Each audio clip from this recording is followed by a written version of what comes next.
sorry if I sound just a little bit under the weather today. I am a little sick, but I really wanted to record, so hopefully I don't sound too gross. Sorry. Okay, this is the Mid-Atlantic Part 1. Statue of Liberty. Standing high over New York Harbor since 1886, the majestic Statue of Liberty has been the focal point of countless photographs and probably as many tears. She stands for freedom, hope, and possibility. Lady Liberty weighs about 225 tons and stands more than 151 feet high, but reaches greater heights thanks to the 65-foot high foundation and 89-foot high granite pedestal. The statue is classified as a neoclassical realistic sculpture, but artistry may not be what comes to mind when you examine her 42-foot arm, her 35-foot waist, and her size 879 sandals. She is not only a work of art, she is a feat of engineering. The statue is a massive iron pylon with a skeletal structure engineered by Gustav Eiffel of Eiffel Tower fame, clad with copper skin sculptured by Frederick Auguste Barthold. Lady Liberty was first erected in France, then dismantled and shipped to Bedloe's Island in New York Harbor. The transfer required 214 crates, and it took American workers 4 months to reassemble her. The multi-level pedestal holds exhibits, memorabilia, tributes to the artisans and engineers who created her, pictures, original pieces, replicated in an renovative, including the original frame, murals, and much more. Liberty enlightening the world is a tourist attraction, a symbol, an icon, and a monument to Franco-American relations. There's Lady Liberty standing on the coast.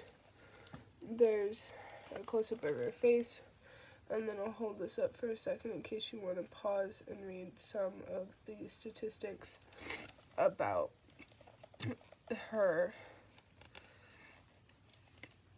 measurements. Central Park.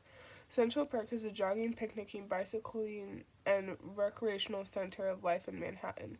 Landscape architect Frederick Law Olmsted and his partner Calvert Vaux designed the park in 1857 to be an island of tranquility in the middle of the rolling city. Today, Central Park hosts activities from alfresco dining while listening to the Metropolitan Opera to scrolling through formal gardens or exploring the zoo. There are also spots to fish, play tennis, ice skate, swim, and roller skate. The park offers horseback riding and famous horse-drawn carriages. In the summer, the Public Theater presents a Shakespeare in the Park series, rock bands play concerts, and children can ride the carousel. All this activity can make you hungry, but there are many superb restaurants nearby. On the park's east side, you'll find the Obelisk, formerly called Cleopatra's Needle, and the Metropolitan Museum of Art. On the west side are the American Museum of Natural History and Strawberry Fields, the section of the park named after the song Strawberry Fields Forever in memory of John Lennon. The west entrance to Strawberry Fields contains a memorial to Lennon, a black and white mosaic featuring the word Imagine. America's first landscape public park is big enough for all this and much more. It covers 843 acres and is 2.5 miles long and half a mile wide. Central Park has a 6.1-mile loop for cars that has parallel paths for horses, joggers, and cyclists during the week, but the park is closed to motorists on weekends.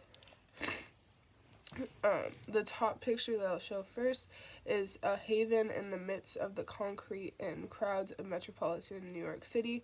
Central Park is visited by 2.5 million people annually. It contains 21 playgrounds, 125 drinking fountains, and more than 9,000 benches. The inset, which is the picture I'll show second, skaters at the Woolman Rink in Central Park can enjoy a superb view of the city's skyline. At 33,000 square feet, the ice skating rink can accommodate more than 2,000 skaters at one time. Okay, so this was the first picture it was describing, which is the actual park. And then that's the picture of the ice skating rink that it has. Okay. Times Square. New York City's Times Square is a blaring, electrifying, exhilarating, intoxicating, spotlit crossroads of the world, and it's quite popular. Times Square welcomes 35 million visitors annually to see its stores, hotels, restaurants, theaters, and attractions. Times Square's first electric billboard went up in 1917, and the square has been synonymous with glitter ever since. Today there are more high-technology signs, but the famous electronic news wire still lights up the base of one Times Square, and the ball still drops at the top of each building each New Year's Eve, a tradition since 1907. Times Square remains the heart of Midtown Manhattan, in part because the area is a gateway to the city's main theater district known as Broadway. The area is crowded and crazy, but it's also tourist and family friendly. There's a picture of Times Square. National September 11th Memorial and Museum. The deadly terrorist attacks on September 11, 2001 killed thousands, shocked the nation, and left the world of New York altered forever. Where the Twin Towers of the World Trade Center once stood, there are now two massive reflecting pools, part of the National September 11 Memorial and Museum. Great waterfalls pour into the pools with the victims' names inscribed around them. Public discussion about a memorial began soon after the attacks, with construction following in 2006. The Memorial Plaza opened in September 2011, exactly 10 years after the attacks. The museum, which opened a few years later in 2014, includes physical artifacts from the tragedy, audio and video recordings, and photographs of the victims. It's under all the text, but there's a picture of the memorial. Okay. The Solemn R. Guggenheim Museum. I pronounced his name wrong, I'm so sorry. I need a fighter, a lover of space, an agitator, a tester, and a wise man. I want a temple of spirit, a monument, said Hilla Rigby to Frank Lloyd Wright. Rigby was the art advisor to Solemn R. Guggenheim, and the collaborative of these three led to the creation of the fabulous Guggenheim Museum in New York City, now known for both its collections and its adventurous architecture. The Guggenheim Museum remains in iconoclast. Viewed from Fifth Avenue, its exterior is an inverted cone with wide bands rising upward like a child's giant top.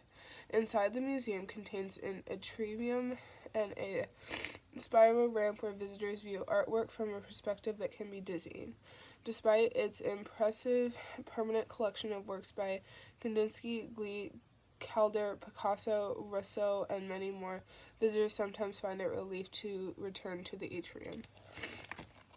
And there's a picture of the outside of the building.